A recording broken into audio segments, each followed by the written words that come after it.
পশ্চিম তীরে ইসরায়েলি নিয়ন্ত্রণ ও বসতি স্থাপনের বিষয়টি অবশেষে জাতিসংঘ নিরাপত্তা পরিষদে গড়ালো।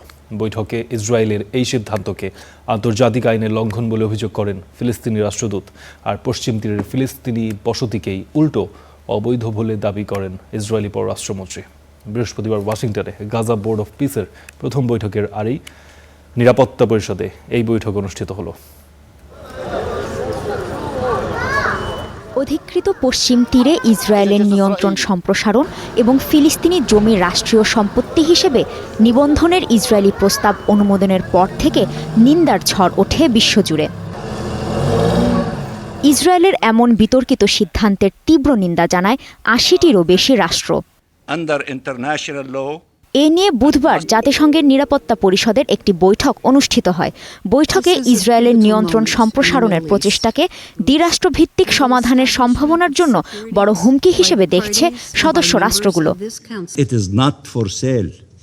ফিলিস্তিন দখল করার বা বিক্রির কোনো বস্তু নয়, এটি জনগণহীন কোনো ভূখণ্ডও নয়। শত প্রচেষ্টার পরও ইসরায়েল আমাদেরকে ভূমিহীন জাতিতে পরিণত করতে পারবে না। ইসরায়েলের এমন সিদ্ধান্ত আন্তর্জাতিক আইনকে লঙ্ঘন করে। এটি চলমান শান্তি প্রচেষ্টার জন্য এক অস্তিত্বগত হুমকি।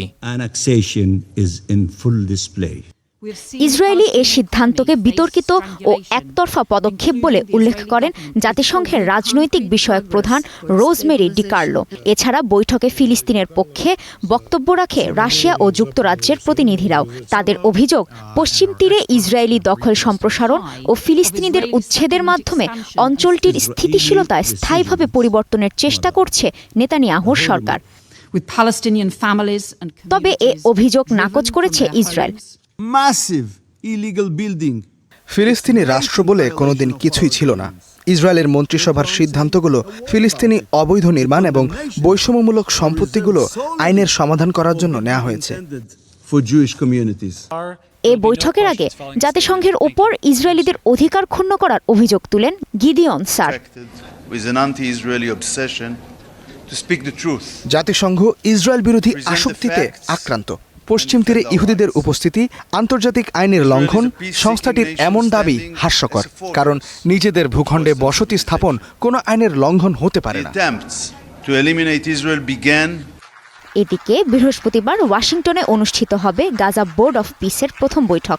তার আগেই জাতিসংঘের নিরাপত্তা পরিষদে এই বৈঠকটি অনুষ্ঠিত হলো।